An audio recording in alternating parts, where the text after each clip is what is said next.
नमस्कार दोस्तों, स्वागत है आपके अपने YouTube चैनल संस्कृत अड्डा पर। दोस्तों, आज की जो वीडियो इसमें हम करने वाले हैं आपके टीएचडी पीएचडी 2024 में होने वाले एग्जाम के लिए महत्वपूर्ण क्वेश्चन प्रैक्टिस सेट। और यहाँ पर सभी के सभी क्वेश्चन जो है महत्वपूर्ण है, क्योंकि हमने जो यहाँ पर क्वेश्चन लिए हैं ये आपके जो एग्ज़ाम है उसकी दृष्टि से लिया, मतलब जो आपके एग्जाम में जिनके आने की संभावना रहेगी, तो उन क्वेश्चनों को ही हमने आज की वीडियो में यहाँ पर लिया है। और अगर आप हमारी इनसे पहले वाली वीडियो को अगर आप देखना चाहते हैं तो इसे आप हमारे चैनल की प्लेलिस्ट में जाकर देख सकते हैं। तो इसके अलावा जो अन्य वीडियो हैं वे भी आपको वहां पर मिल जाएंगी। और आपके सभी एग्ज़ाम हैं, चाहे इसमें आपका चंडीगढ़ में पीएचडी वाला एग्ज़ाम है, DT+B वाला एग्ज़ाम है या कोई अन्य एग्ज़ाम है, तो सभी के लिए महत्वपूर्ण है। तो हमारा जो यहाँ पर पहला क्वेश्चन रहेगा, सत्यमेव जयते न अनन्वितम् इति वचनम कश्यपोपनिषदि लभ्यते। तो ये जो यहाँ पर वाक्य आया है, सत्यमेव जयते न अनन्वितम्, सत्य की ही जीत होती है, झूठ की नहीं। तो ये जो वचन है किस उपनिषद से लिया गया है? केन, कट, मुंडक या ऐत्रेय उपनिषद से। और इसका जो संबंध है ऑप्शन रहेगा सी से। तो जो मुंडक उपनिषद है उसमें से ये लिया गया है। अब मुंडक उपनिषद कौन से वेद में आता है? क्योंकि 4 वेद होते हैं, ऋग, यजुर, साम, अथर्ववेद। तो आपका जो अथर्ववेद है उसमें आता है ये मुंडक उपनिषद। इसके अलावा इसमें कौन कौन से आते हैं? प्रश्न उपनिषद, मुंडक और मांडुक्य। तो ये 3 जो है आपके अथर्ववेद में आते हैं। और मुंडक उपनिषद शौनक शाखा से संबंधित है। इसके बाद जो हमारा नेक्स्ट क्वेश्चन आ जाता है, विश्वामित्र नदी संवाद ऋग्वेदस्य कस्मिन् मंडले उपलभ्यते। विश्वामित्र नदी संवाद, तो ये 10 प्रथम मंडले, तृतीय, दशम या अष्टम मंडले। तो जैसे कि आपको पता है ऋग्वेद में 10 मंडल हैं। तो इन 10 मंडलों में से कौन से मंडल से है? और इसका जो यहाँ पर संबंध है ऑप्शन रहेगा बी से, अर्थात जो तीसरा जो मंडल है, तीसरे मंडल का 33वां सूक्त है, विश्वामित्र नदी संवाद के नाम से जिसे जाना जाता है। प्रथम जो मंडल है इसमें अगस्त्योपमुद्रा संवाद है, और 10वें में शर्मपणि और यमयमी संवाद है। तो ये आपने याद रखना है, विश्वामित्र और नदी के बीच में संवाद होता है। विश्वामित्र जो है नदी से रास्ता पार करने के लिए प्रार्थना करते हैं कि आप अपना जो जल है उसे आप नीचे कर लो। तो 3:33 जो है यहाँ पर इसका सी आंसर रहेगा, तीसरे मंडल का 33वां सूक्त है। इसके बाद आ जाता है शतपथ ब्राह्मण। तो ये जो शतपथ ब्राह्मण है किस वेद से संबंधित है? सामवेद, शुक्ल, यजुर्वेद, ऋग्वेद या फिर अथर्ववेद से शतपथ ब्राह्मण। और इसका जो यहाँ पर संबंध माना गया है ऑप्शन रहेगा बी से, अर्थात जो शुक्ल यजुर्वेद है तो उससे संबंधित है। और ये जो यजुर्वेद है इसकी 2 शाखाएं होती हैं, शुक्ल यजुर्वेद और कृष्ण यजुर्वेद। तो जो शुक्ल यजुर्वेद है इसकी शाखाओं की अगर हम बात करें तो मातधीन, कन्नव, वाजसनेयी, ये वाली शाखाएं इसमें आ जाती है। और शतपथ ब्राह्मण ये शुक्ल यजुर्वेद का ही ब्राह्मण है। इसके बाद आ जाता है त्रीणि पदानि कस्य देवस्य प्रसिद्धानि। 3 पदों के लिए जान जाते हैं। तो ये किन देवता के लिए जान जाते हैं? कौन देवता 3 पद के लिए अपने प्रसिद्ध हुए हैं? अग्नि, इंद्र, स्वितु या विष्णु देवता।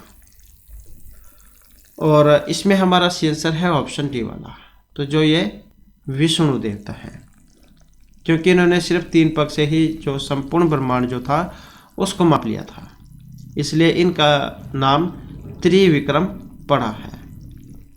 और जो इंद्र है, इंद्र को सचिपति कह देते हैं और मरुत्वान भी कह देते हैं। और जो अग्नि है इनके लिए जातवेदस जो है इस शब्द का प्रयोग किया जाता है।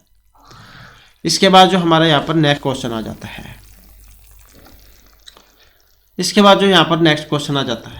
यत्र विश्वम भवति एक निरम इति मंत्र कस्मिन् वेदे कथम उपयाति है। तो कृष्ण यजुर्वेदे, ऋग्वेदे, अथर्व या शुक्ल यजुर्वेदे, तो कौन से वेद से इसका संबंध है। और इसका जो यहाँ पर संबंध जो है ऑप्शन रहेगा सी से, अर्थात जो आपका अथर्ववेद है, अथर्ववेद किस में है, कांडों में है, तो अथर्ववेद से लिया गया है। इसके बाद आ जाता है नेक्स्ट हमारा, नेक्स्ट में आ जाता है पेपलाद शाखा किस वेद से संबंधित है, ऋग्वेद, सामवेद, अथर्ववेद या यजुर्वेद। पेपलाद शाखा, और जो पेपलाद शाखा है इसका जो संबंध है ऑप्शन रहेगा सी से, तो ये आपके अथर्ववेद जो है इसमें आ जाती है। और 9 शाखाएं हैं इसमें, जो इस समय सिर्फ 2 ही शाखा उपलब्ध है, ये पिपलाद और शौनकी शाखा। और जो पिपलाद ऋषि हुए हैं इनके नाम पर पड़ा था इसका नाम ये, जैसे अथर्ववेद का नाम पड़ा है अथर्व ऋषि के नाम पर। नेक्स्ट आ जाता है यहाँ पर तैत्तिरीय अरण्यकम कम वेदम अवलंबिते, यजुर्वेदम, ऋग्वेदम, सामवेदम या अथर्ववेदम। तैत्तिरीय अरण्यकम, तैत्तिरीय अरण्यक का जो संबंध है ये ऑप्शन जो ए में दिया गया है, अर्थात जो यजुर्वेद है, यजुर्वेदम। 2 भाग है इसके, जैसे कि अभी हमने पढ़ा था कृष्ण और शुक्ल यजुर्वेद। और जो कृष्ण यजुर्वेद है इसके 2 अरण्यक हैं, तैत्तिरीय अरण्यक और मैत्रायणी अरण्यक। और जो शुक्ल यजुर्वेद है इसके अंतर्गत आता है बृहद अरण्यक। नेक्स्ट क्वेश्चन आ जाता है का नाम वेद 10 त्री इति शब्देन व्यपदिश्यते। तो 10 त्री सामवेद है, यजुर्वेद है, अथर्ववेद है या ऋग्वेद है। और यहाँ पर जो हमारा आंसर है ऑप्शन रहेगा डी वाला, अर्थात ऋग्वेद। तो ऋग्वेद जो है इसी को कहा गया 10 त्री, 10 मंडल हैं इसमें। इसी प्रकार से सामवेद जो है इसको संगीत गाया जा सकने वाला है, और अथर्ववेद को लौकिक उपनामों से जाना जाता है। नेक्स्ट आ जाता है ऋग्वेद से नवम मंडले का नाम देव स्तुतिम लभते। कौन सा, ऋग्वेद का जो 9वां मंडल है किस देवता की स्तुति हुई है इसमें, इंद्र है, विष्णु, रुद्र या सोम है। और इसमें जो स्तुति हुई है जो ऑप्शन यहाँ पर डी में दिया गया है, अर्थात जो सोम है। ऋग्वेद का जो 9वां मंडल है, 9वां मंडल जो है इसके जो 120 सूक्त हैं इनमें सोम की स्तुति की गई है। और इस प्रकार से ऋग्वेद का प्रथम मंडल के 145वें सूक्त में विष्णु देवता की स्तुति की गई है। और जो इंद्र है ये ऋग्वेद के सबसे प्रभावशाली देवताओं में माने जाते हैं, और 250 सूक्त में इनकी स्तुति हुई है। तो 9वें मंडल का संबंध ये सोम देवता से है। इसके बाद आ जाता है नेक्स्ट हमारा, नेक्स्ट में क्वेश्चन आ जाता है वेद अंगानी कति है। वेद के जो अंग हैं ये कितने होते हैं। हमने जब आचार्य व्यास के द्वारा जो निरुक्त लिखा गया है उसका जो संक्षिप्त परिचय जब हमने किया था तो उसमें सारे आ जाते हैं वेद के 6 अंग, शिक्षा, कल्प, व्याकरण, ज्योतिष और छंद। तो इस प्रकार से इनकी जो संख्या है ये 6 मानी गई है, और वेद पुरुष के अलग अलग अंग से इनकी उत्पत्ति मानी गई है। इसके बाद है नेक्स्ट हमारा, नेक्स्ट में आ जाता है त्रिष्टुप छंसी कति अक्षराणी विराजन्ते। तो जैसे सबसे पहला मंत्र आपका गायत्री वाला है, गायत्री, गायत्री में 24 होते हैं। गायत्री, उष्णिक, अनुष्टुप, भृति, पंक्ति, त्रिष्टुप, जगती। तो त्रिष्टुप आपने इसमें चरचर जोड़ते हुए चले जाना है। तो इस प्रकार से जो त्रिष्टुप है इसमें आपके 44 आएंगे, गायत्री, उष्णिक, अनुष्टुप, भृति, पंक्ति, त्रिष्टुप और जगती। जो सबसे लास्ट का है जगती वाला तो इसमें 48 आते हैं। तो ये त्रिष्टुप जो है इसमें 44 अक्षर माने गए हैं। प्रत्येक जैसे 4 पंक्तियां हैं, प्रत्येक में 11-11 अक्षर आ जाते हैं, 11 गुणा 4 तो 44। ये आपको एग्जाम में देखने को मिलेंगे 44 वाले।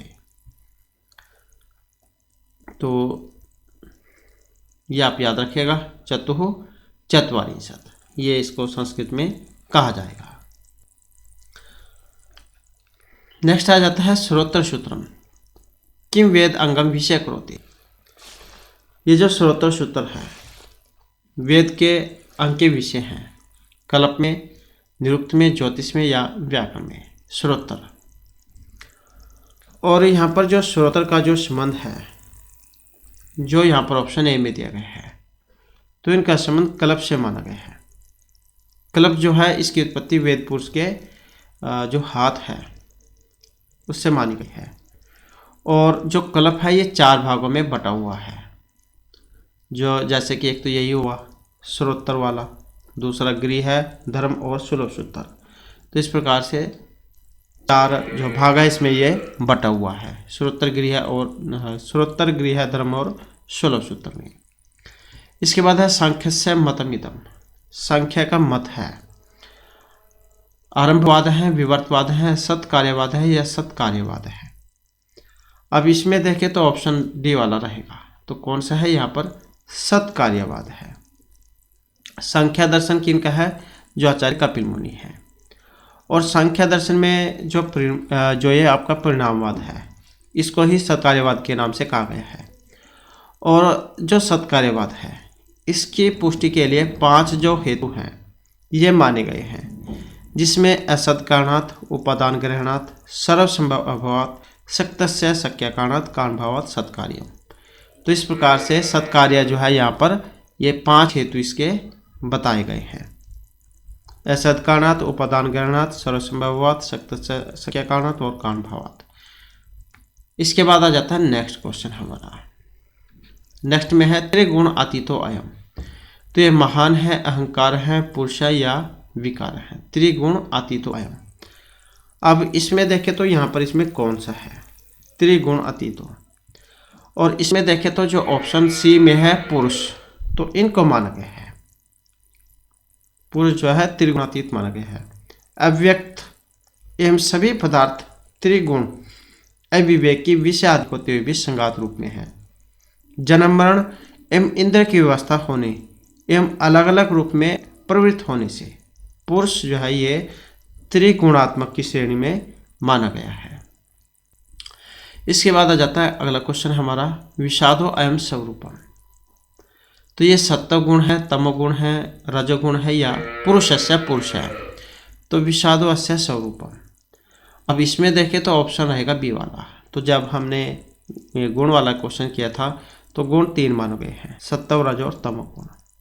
तो ये जो विषाद है, जो भारी गुण है, जो नीचे की ओर गमन करने वाला है, तो ये जो तमोगुण है इसको माना गया है।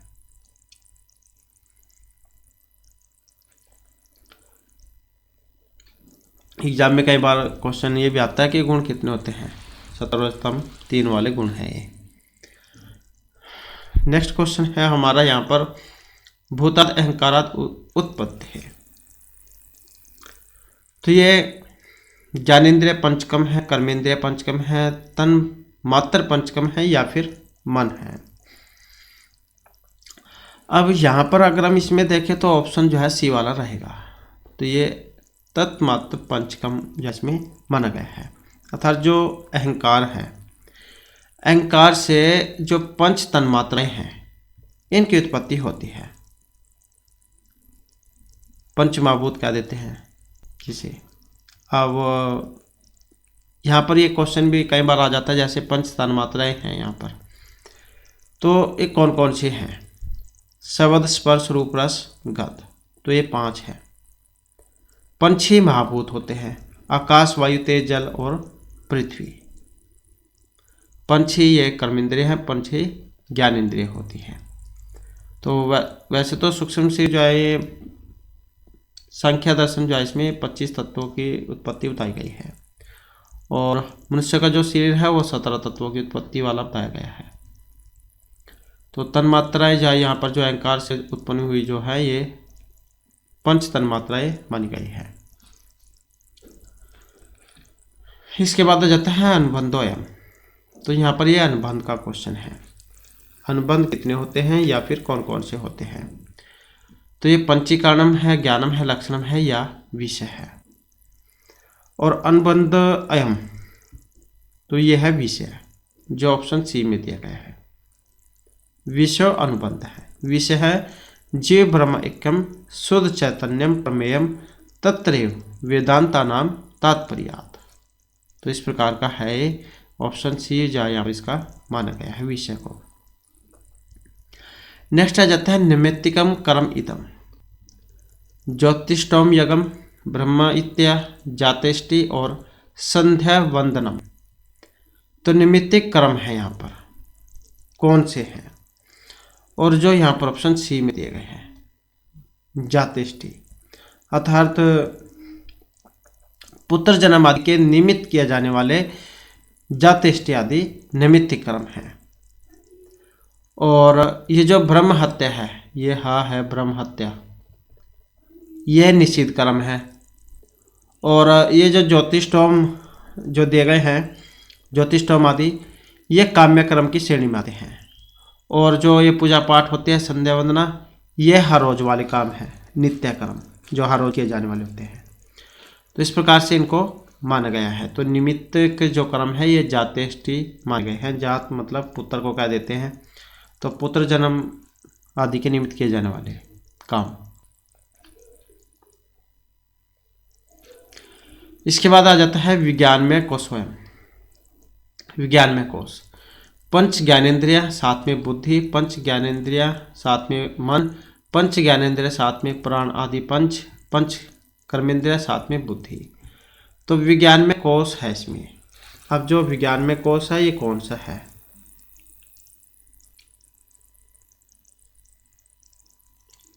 और विज्ञान में कोश में अगर हम देखें तो जो यहाँ पर सी आंसर है हमारा ऑप्शन आएगा ए वाला। तो ये जो पंच ज्ञानेंद्रिया और जो साथ में बुद्धि जो है ये इसकी आ जाती है। तो जो पंच ज्ञानेंद्रिया हैं, मतलब जो श्रोत्र त्वक चक्षु जीवा और जो ग्राण है, ये आ जाती है पंच ज्ञानेंद्रिया। तो इनसे युक्त जो बुद्धि है इसको विज्ञान में कोश कहा गया है। बुद्धि ज्ञानेंद्रिय संहिता विज्ञान में कोश होती। इसके बाद जो क्वेश्चन है यहाँ पर जीवन मुक्त का है। इत्यस्य अर्थ विद्यते। तो जीवनात् मुक्त है, जीवत है, सन मुक्त है, प्रारब्ध कर्मेभ्य मुक्त है, या शुभ शान अनुवृत्ते मुक्त है। तो जीवन मुक्त है यहाँ पर। इसका अर्थ जो है देखें तो ऑप्शन ए से लिया गया है। जीवनात् मुक्त है, जीवन से मुक्ति, मतलब है कि जैसे समस्त बंधनों से रहित हो जाना, केवल ब्रह्म में ही तत्पर रहने वाले ब्रह्मनिष्ठ को ही जीवन मुक्त कहा गया है। इसके बाद है न्याय वैशेषिक अनुसार गुण संति। न्याय और जो वैशेषिक है इनके अनुसार गुण है। त्रय चतवार है, चतुर्विंशति या सप्तदश। तो कितने हैं गुण? अब गुणों को देखें तो कितने हैं, जो ऑप्शन सी में है।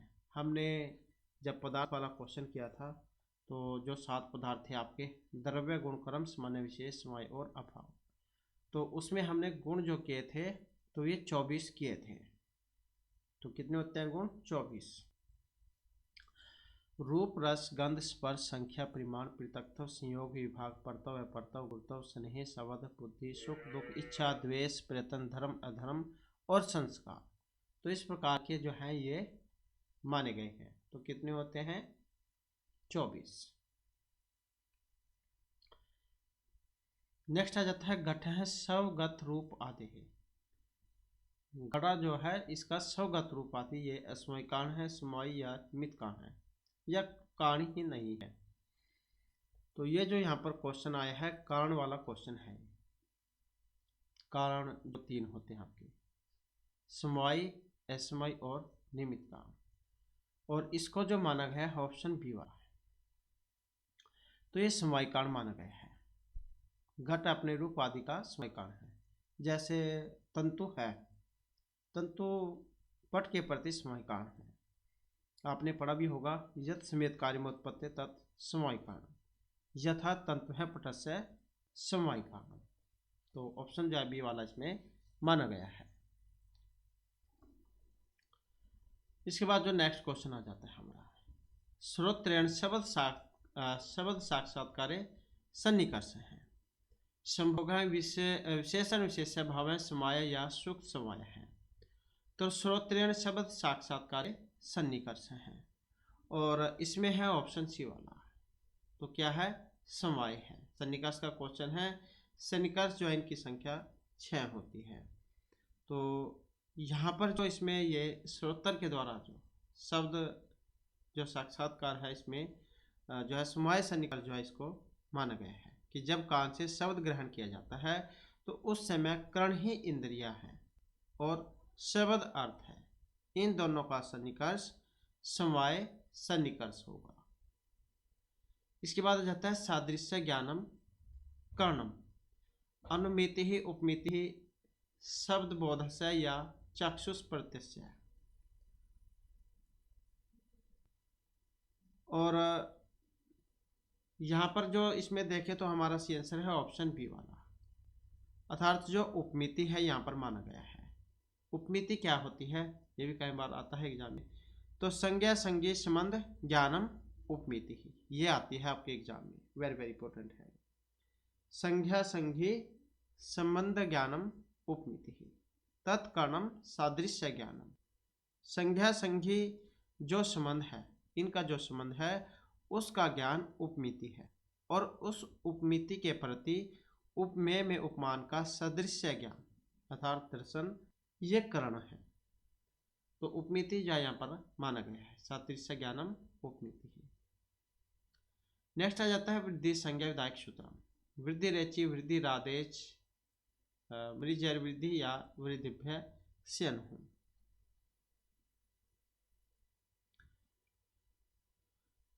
ये हाँ मृजेर वृद्धि है, ये मृजेर ये ऐसे होगा यहाँ पर मृजेर वृद्धि। और ये यहाँ पर शायद ये इसमें इक्वल हो गया, तो मतलब यहाँ पर कुछ भी ना लगाओ तो, या फिर इको कुछ भी लगा लो यहाँ पर। तो यहाँ पर शायद इसमें कुछ मिसप्रिंट है। तो वृद्धि संज्ञा विधायक सूत्रम। अब वृद्धि संज्ञा करने वाला सूत्र कौन सा है? और जो ये ऑप्शन बी में दिया गया है वृद्धि रादेज। तो ये है आपका वृद्धि संज्ञा वाला। और वृद्धि रेचि से वृद्धि होती है। पहचान इसकी यही है, 2 मात्राएं आपको देखने को मिलेंगी। कोई भी शब्द हो गया 2 मात्राएं होंगी उसके ऊपर। तो वृद्धि रादेश वृद्धि संज्ञा विधायक सूत्र हो गया। आत और ऐच की वृद्धि संज्ञा होगी। आत में आ और ऐच में आई औ आते हैं। और वृद्धि रेचि वृद्धि संधि विधायक सूत्र है, अर्थात अ या आ के बाद एच आने पर पूर्व पर को वृद्धि एकादेश हो जाएगा। तो वे करते हैं वृद्धि रादेश से वृद्धि संज्ञा, वृद्धि रेचि से वृद्धि। इसके बाद है निषेध विकल्पियों का संज्ञा। निषेध और जो विकल्प है इनमें संज्ञा होती है।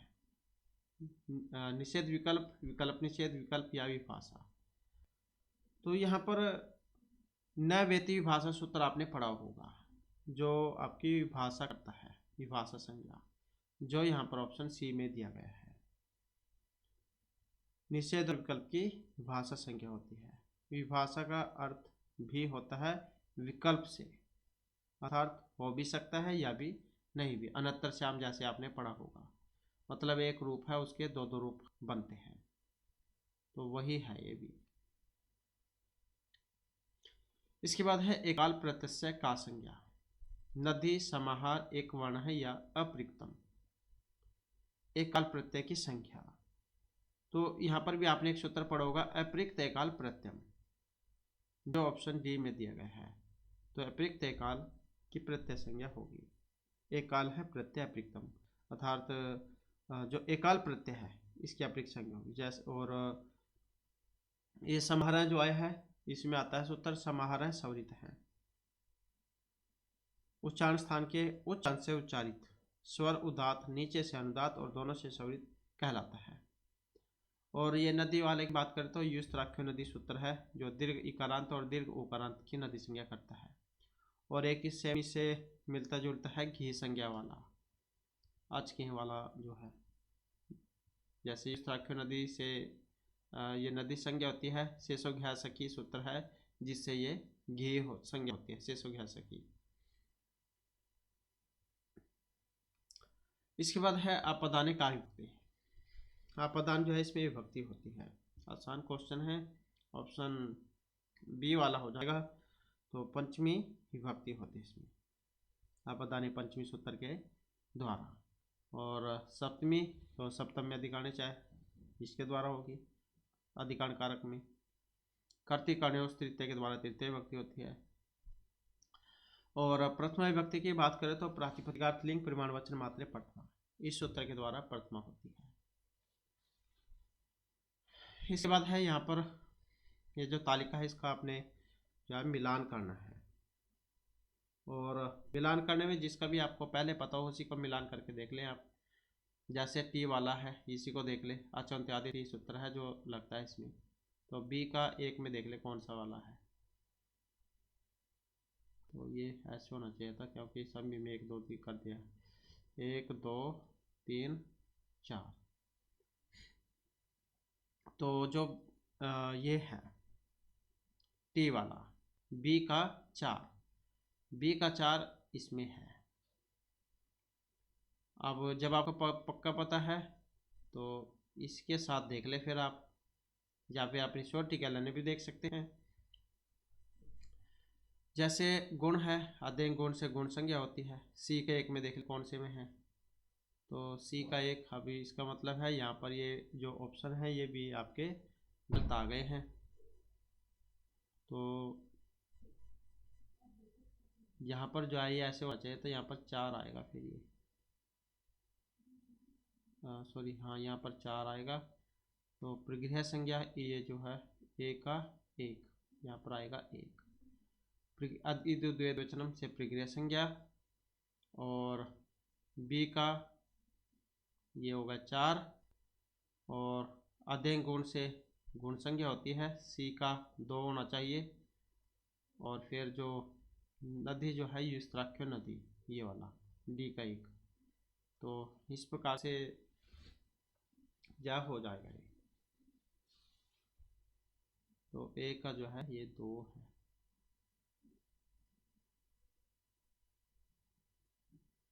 नहीं 3, हाँ ये वाला है 3।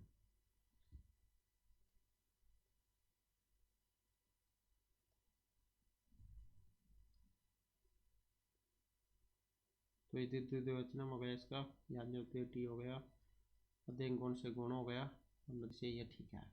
तो इस प्रकार से जो है यहाँ पर इसका आंसर सही बनेगा ये। इसके बाद आ जाता है नेक्स्ट, हमारा नेक्स्ट में है अक्षर कर्ण है। तो एक कर्तिकर्णयों तृतीय बनेगा, ये अंग विकार है बनेगा। और दिव्या कर्मचारी या जन कर्तु प्रकृति ही, तो इसके योग में कौन सी विभक्ति होती है। और जहाँ पर सिर में कोई विकार होता है तो इसके योग में तृतीय विभक्ति का प्रयोग किया जाता है। और सूत्र की बात करें तो जो यहाँ पर ऑप्शन बी में जो दिया गया है तो ये हो जाएगा, ये अंग विकार है।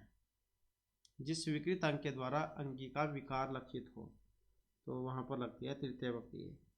जैसे अक्षर कर्ण है, शीर्षा कलवाटा, पादेन खंजर, तो इस प्रकार से नेत्रेन कर्ण है। नेक्स्ट है कर्तुः क्रिया ईप्सितम कारकम, कर्ता कर्ण कर्म या अधिकरण। कर्तु क्रिया ईप्सितम कारकम, और तो इसकी कर्ता कर्ण कर्ण अधिकरण मतलब कौन सी होगी। और यहाँ पर जो है ऑप्शन रहेगा सी वाला। तो कर्म जो है यहाँ पर इसका होगा कि कर्ता जो है अपनी क्रिया के द्वारा जिसको सबसे अधिक चाहे, जिसको सबसे अधिक चाहे तो उसकी होगी कर्म संज्ञा। और 2 हैं, एक ये कर्ण वाला भी है, वेरी वेरी इंपॉर्टेंट। एक तो यही है कर्तु क्रिया ईप्सितम कारकम, तो ये तो होगा कर्म संज्ञा। एक आता है साधकतमम कर्णम वाला, कि अपने कार्य सिद्धि में कर्ता जिसकी सबसे अधिक सहायता चाहे, तो उसमें फिर ये कर्ण होता है। 2 है, दोनों ही वेरी वेरी इंपॉर्टेंट है। इसके बाद जो नेक्स्ट क्वेश्चन आ जाता है हमारा यहाँ पर अधिहरि से। अधिहरी इत्येतर का समास है? केवल समास है, उपपद, तत्पुरुष या अव्ययभाव समास है अधिहरी में। अब इसमें देखें तो सुर में जहाँ पर अवयव सर्ग होता है तो उसमें अव्ययभाव समास होता है। अव्यय विभक्ति समीप समृद्धि है, तो अव्ययभाव समास है इसमें जिसमें सुर में अव्यय उपसर्ग हो। पूर्व पद प्रधान होता है इसमें, प्रायण पूर्व पद प्रधान अव्ययभाव है। और केवल समास किसी विशेष संज्ञा से मुक्त समास होता है, और विशेष संज्ञा विनिर्मुक्त है केवल समास है। और जिसमें दूसरा पद प्रधान होता है उत्तर पद, प्रायण उत्तर पदार्थ प्रधान है तत्पुरुष है। तो जिस समास का उत्तर पद दूसरा पद प्रधान हो तो वो तत्पुरुष होगा।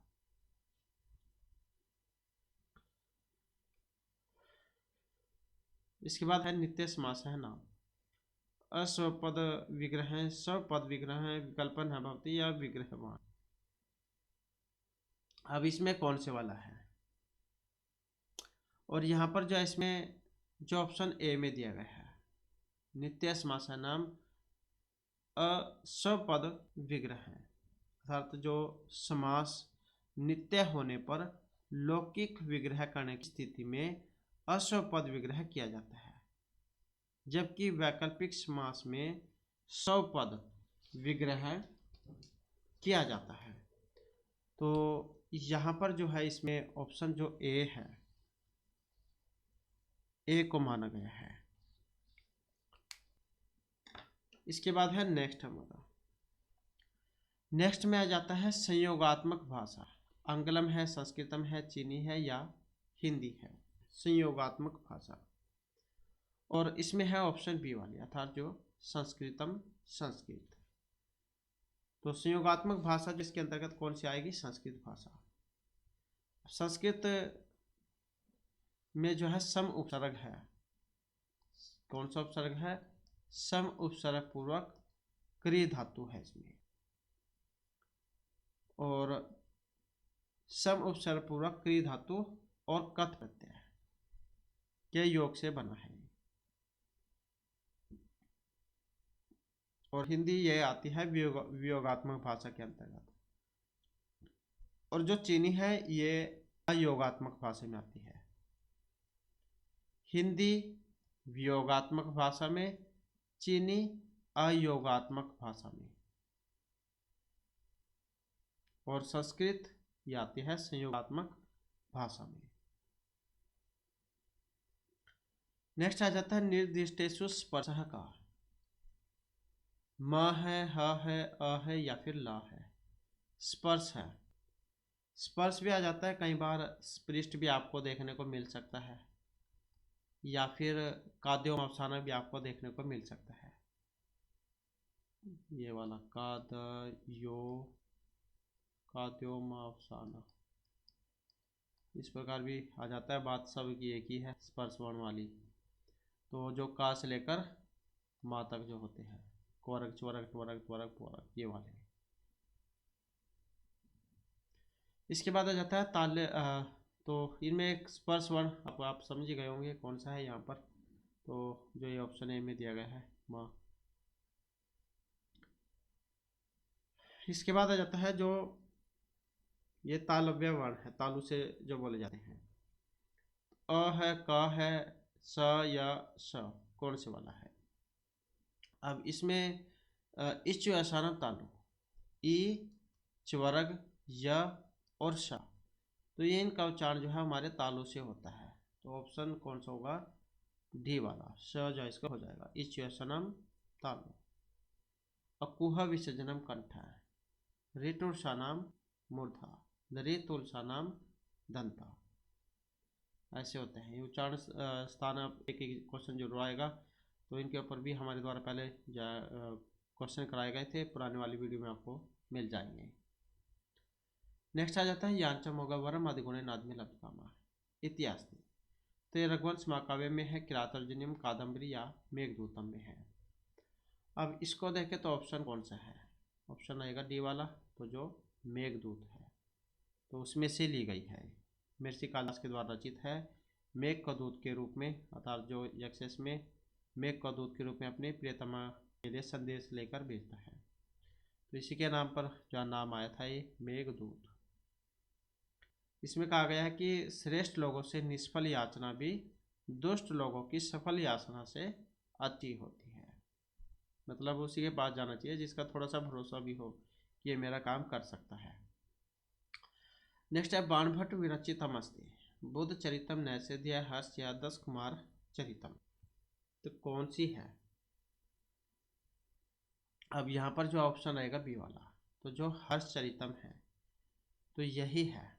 अब जो महर्षि बाणभट्ट है 5 रचनाएं हैं इनकी, जिसमें कादम्बरी आ जाती है, हर्षचरित भी आपको पता ही होगा, पार्वती परिणय है और मुक्ताड़ितकम और चंडी शतकम। तो ये 5 हैं इनकी, कादम्बरी, हर्षचरितम, पार्वती परिणय, मुक्ताड़ितकम और चंडी शतकम। ये जो बुद्ध चरित है ये अशोक घोष की है। बुद्ध चरित, सौंदर्यनद और सारिपुत्र प्रकांड ये अशोक घोष की है। नैषधीय श्री हर्ष की है और दंडी की 10 कुमार चरित है। इसके बाद आ जाता है प्रकरणम अस्ति। यहाँ पर अब प्रकरण कौन सा है? अभिज्ञान शाकुंतलम है, मरीचिकाटिकम है, रत्नावली है या वेणी संहारम है। प्रकरण रूपक का दूसरा भेद होता है प्रकरण, जो यहाँ पर ऑप्शन बी में दिया गया है। तो ये जो मरीचिकाटिकम जो है ये आता है आपका इसमें, जो महर्षि शूद्र के द्वारा रचित है, और अंक भी आते हैं कई बार एग्जाम में, तो 10 अंक है इसमें। और जो आपका अभिज्ञान शाकुंतलम तो ये तो नाटक ही है, श्रृंगार रस है इसमें। रत्नावली ये नाटिका है, शेरहर्ष के द्वारा लिखी गई थी ये। और वेणी संहार ये भटनाल का है, जिसमें भी रस है। इसके बाद है मरीचिकाटिकस्य रचिता। अब जो मरीचिकाटिक है इसके रचिता कौन है? तो इसके रचिता है महर्षि शूद्र। नेक्स्ट आ जाता है मुद्रा राक्षस है अंगिरस है। मुद्रा राक्षस जो है इसमें रस कौन सा है? मुद्रा राक्षस राजनीति वाला नाटक है, तो जहाँ पर लड़ाई झगड़ा राजनीति वगैरह हो तो फिर वीर रस जो है वहाँ पर उसमें होता है। तो ऑप्शन जो है इसका डी वाला हो जाएगा। 7 जो है इसमें अंक है। विशाखदत्त जो है महर्षि विशाखदत्त उनके द्वारा लिखा गया था ये। और एक और क्वेश्चन आता है इसमें, विदूषक और नायिका का भाव है, तो उनका कोई काम नहीं है इसमें। नेक्स्ट है ऋषि नाम पुण्यहत्या नाम वाचम अर्थान धावती। तो ये सूक्ति आती है आपके एग्जाम में। अभिज्ञान शाकुंतलम मरीचिकाटिकम उत्तराम चरितम या मुद्रा राक्षसम। तो कहाँ से ली गई है ये? और इस पंक्ति की बात करें तो जो ऑप्शन सी है उत्तराम चरितम, जो महर्षि भभूति के द्वारा रचित है उसमें से ली गई है। इसमें 7 अंक है और तीसरा अंक छायांक है, जिसमें कौन रस का वर्णन हुआ था। एक और रस कौन एवं निमित्त भेदा। इसके बाद आ जाता है नेक्स्ट क्वेश्चन, अथोलिक से किम रूपकम नास्ति। अब यहाँ पर एक रूपकों में नहीं है। महर्षि बाण, सॉरी ये जो बाण है रूपक के जो कितने हैं 10 भेद होते हैं, 10 प्रकार। नाटक प्रकरण भाण वियोग समकार डिम इहमृग अंकविधि प्रहसन, इस प्रकार के होते हैं 10 ही। तो यहाँ पर भाण, नाटिका, विधि, आख्यायिका कौन सी है जो रूपकों में नहीं आती है?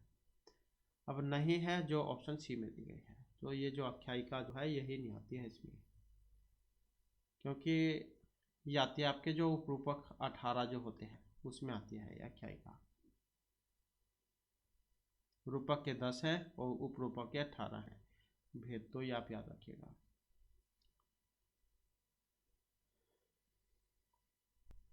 इसके बाद क्वेश्चन आ जाता है काव्यादर्शकार।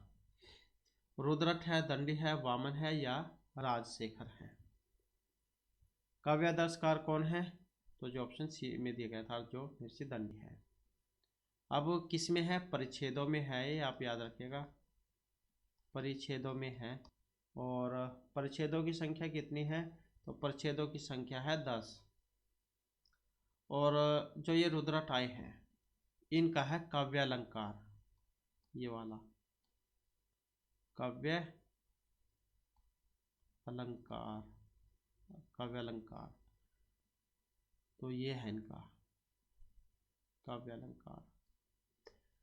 और 16 है इसमें अध्याय, ये अध्याय में है, आप याद रखिएगा 16 अध्याय है इसमें। और 714 जिसमें 16 अध्याय एवं 16 और 714 अध्याय है, 16 भी है 714 भी है। और जो वामन है यहाँ पर इनका काव्य अलंकार सूत्र है जो किसमें है, अधिकरणों में है, अधिकरण।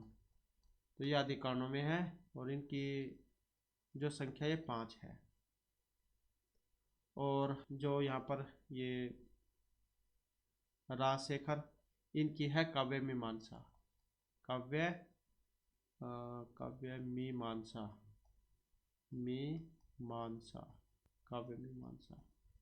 तो काव्य मीमांसा है इनकी, और ये 18 अध्यायों में है, 18 अध्यायों में। तो इस प्रकार से ये आपने याद रखने हैं।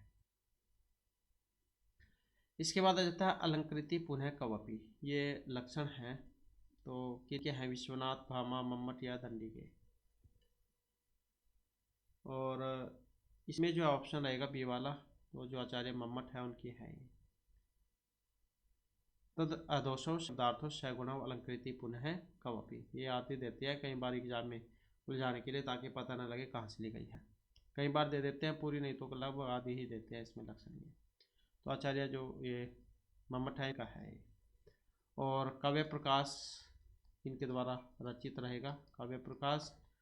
और उल्लासों में है उल्लास, जिनकी संख्या 10 है।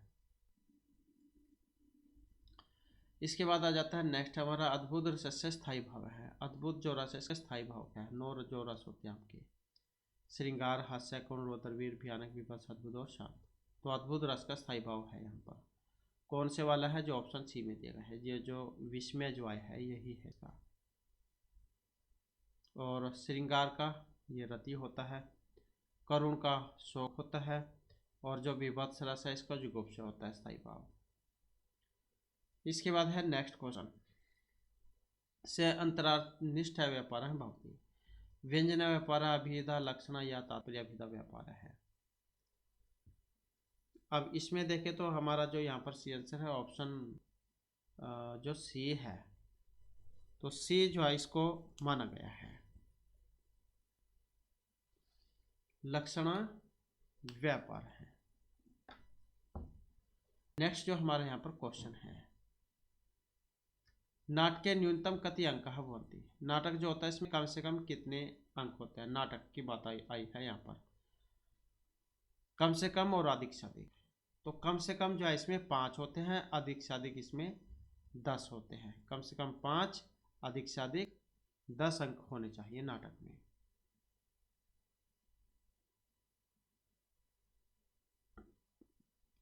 इसके बाद है नेक्स्ट हमारा, नेक्स्ट में आ जाता है यहाँ पर श्रृंगारस कितने प्रकार का होता है, द्वि, त्रि, चतु या पंचविध है।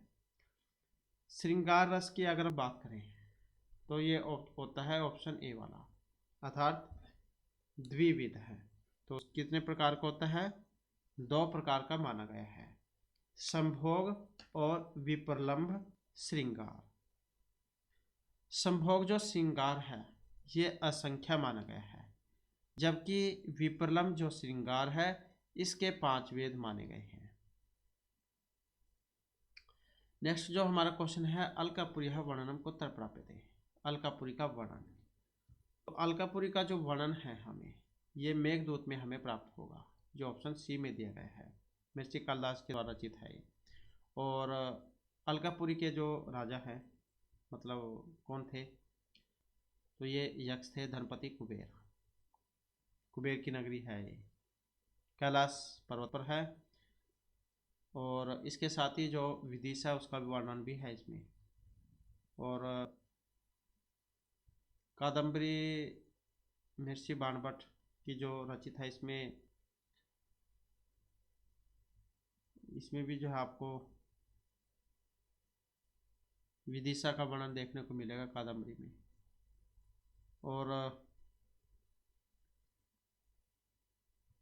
ये जो अभिज्ञान शकुंतलम है, इसमें है हस्तिनापुर का वर्णन, जो राजा दुष्यंत की राजधानी थी। हाँ, एक बार एग्जाम में आया हुआ था ये राजा दुष्यंत की राजधानी, तो ये थी हस्तिनापुर। और राजा शूद्रक की, तो ये थी विदिशा। तो इस प्रकार से जो हमारे आज की क्लास और महत्वपूर्ण क्वेश्चन थे। नेक्स्ट वीडियो की इसमें आपके लिए नए जो महत्वपूर्ण क्वेश्चन वो लेकर आएंगे। और हमारे साथ अंत बनाने के लिए धन्यवाद।